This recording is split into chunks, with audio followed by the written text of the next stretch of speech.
Joko tingkir ngombe dawet, ojo dipikir marai empet. Ngopek jamur ngone mbang wae, pantang mundur terus nyambut gawe, pantang mundur terus nyambut gawe. Neng Purwokerto tuku keneng, iki cerita anak rantauan. Bismillahirrahmanirrahim. Assalamualaikum warahmatullahi wabarakatuh.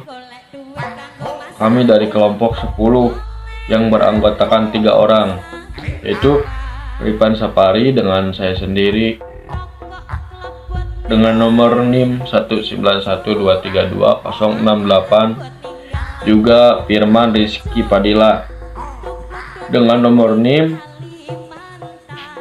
2112320092. Yang terakhir Indra Maulana Nugraha dengan nomor NIM 201232038. Sebelumnya saya mengucapkan berterima kasih kepada ibu dan bapak dosen serta rekan saya yang cintai dan saya hormati. Di sini kami mengambil yang bertemakan tentang kesenian jaranan, disusun oleh Firman, Ripan, Indra untuk memenuhi tugas mata kuliah apresiasi seni. Di sini saya ingin menjelaskan sedikit pengertian dari kesenian jaranan tersebut.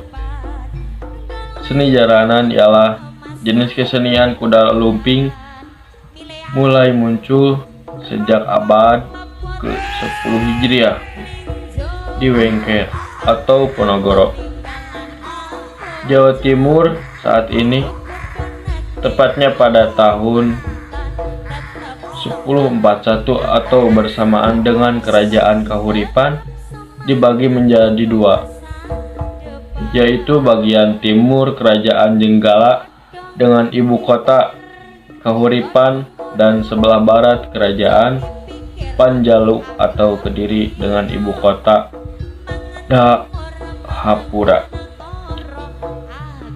Untuk perumusan masalah, yang pertama sejarah jaranan, kedua peralatan dan pemain jaranan, yang ketiga konsep pertunjukan jaranan. Juga tujuannya berdasarkan rumusan masalah yang dikemukakan di atas, maka tujuan dari penulisan adalah untuk mengetahui kesenian jaranan. Yang terakhir, manfaat. Penulisan ini memiliki manfaat antara lain bagi penulis maupun pembaca dapat mengetahui kesenian jaranan. Mungkin dari saya segitu. Mohon maaf, pembahasan yang selanjutnya harus saya akhiri dengan rekan saya, yaitu Firman Rizky Padilla. Saya persilahkan. Mari kita berlanjut mengenai pembahasan yang akan dilanjutkan oleh saya, Firman Rizky Padilla. Nah, pembahasan sejarah kesenian jaranan dalam kisah yang dikembangkan seniman jaranan di Kediri. Raja Erlangga memiliki seorang putri yang bernama Dewi Songgolangit. Dia adalah orang Kediri yang sangat cantik pada waktu itu. Banyak sekali yang melamar, maka ia mengadakan sayembara. Pelamar-pelamar Dewi Songgolangit semuanya sakti mandraguna. Mereka sama-sama memiliki kekuatan dan ilmu yang tingkat tinggi. Dewi Songgolangit sebenarnya tidak mau menikah dan dia ingin menjadi petapa saja. Prabu Erlangga memaksa Dewi Songgolangit untuk menikah dan akhirnya ia pun mau menikah dengan satu permintaan atau syarat. Barang siapa yang bisa membuat kesenian yang belum ada di Pulau Jawa, maka ia akan menjadi suaminya. Ada beberapa yang ingin melamar Dewi Songgolangit, diantaranya ada Kono Sewandono dari Wangker, Toh Bagus utusan Singo Barong dari Blitar, Kalauraha seorang adipati dari pesisir kidul, dan 4 prajurit yang berasal dari Blitar. Para pelamar bersama-sama mengikuti sayembara yang diadakan oleh Dewi Songgolangit. Mereka berangkat dari tempatnya masing-masing ke Kediri untuk melamar Dewi Songgolangit. Dari beberapa pelamar itu mereka bertemu di jalanan dan bertemu terlebih dahulu sebelum mengikuti sayembara di Kediri. Pertempuran tersebut dimenangkan oleh Klono Sewandono atau Pujang Ganom. Dalam pertemuan itu Pujang Ganom menang dan Singolodoyo kalah. Pada saat kekalahan Singolodoyo, rupanya Singolodoyo memiliki janji dengan Pujang Ganom. Singolodoyo meminta jangan dibunuh. Pujang Ganom rupanya menyepakati kesepakatan itu, akan tetapi Pujang Ganom memiliki syarat, yaitu Singo Barong harus mengiriti temantenya dengan Dewi Songgolangit ke Wangker.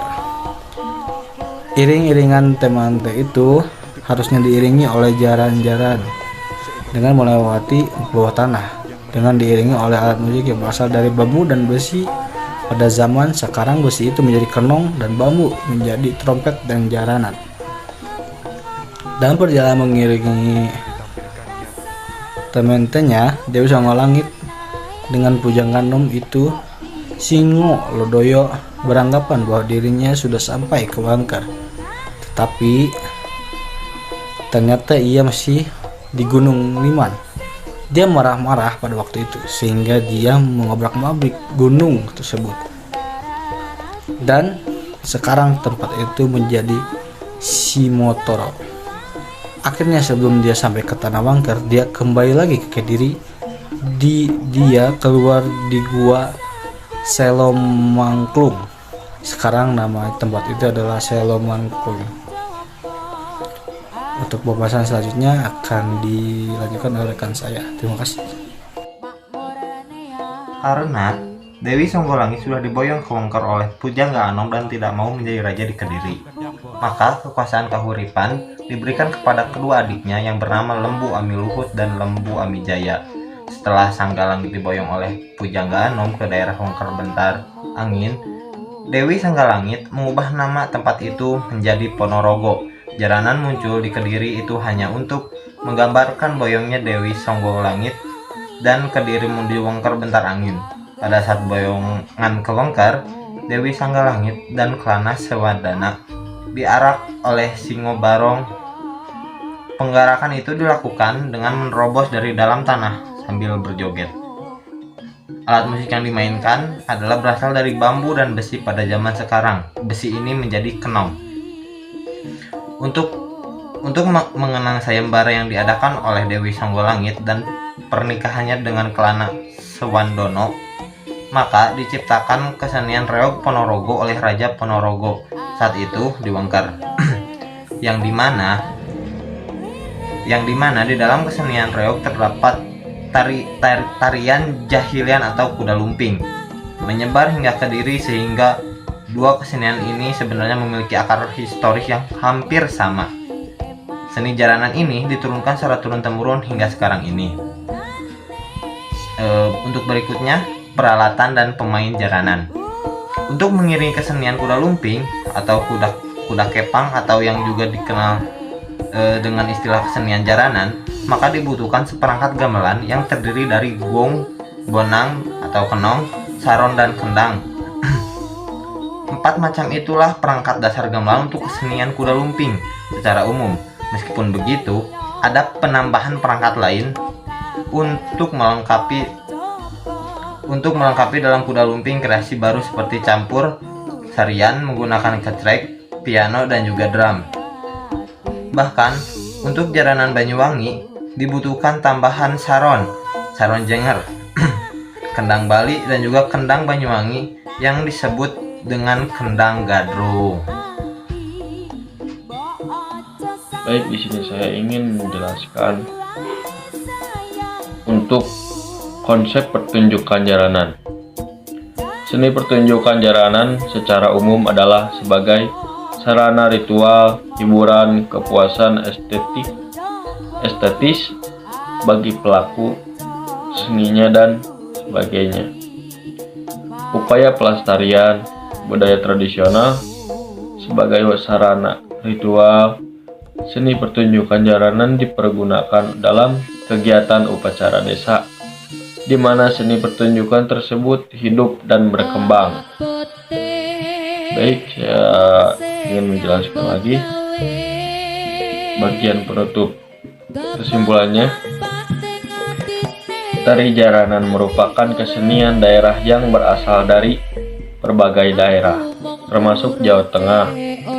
Ciri khas dari kesenian ini adalah penari yang menaiki kuda tarian yang terbuat dari anyaman bambu, tarian yang kaya akan nilai seni yang kental dengan kesan magis dan nilai spiritual. Sarannya, berdasarkan kesimpulan di atas, penulisan menyarankan kepada pembaca untuk lebih memahami serta mencoba untuk menganalisis mengenai kesenian yang ada di Nusantara, terlebih lagi daerah sendiri. Mungkin dari kami kelompok 10 sebelumnya berminta maaf untuk penjelasannya apabila ada kata dan perilaku yang kurang berkenan. Sekian dari saya dan rekan-rekan saya. Assalamualaikum warahmatullahi wabarakatuh.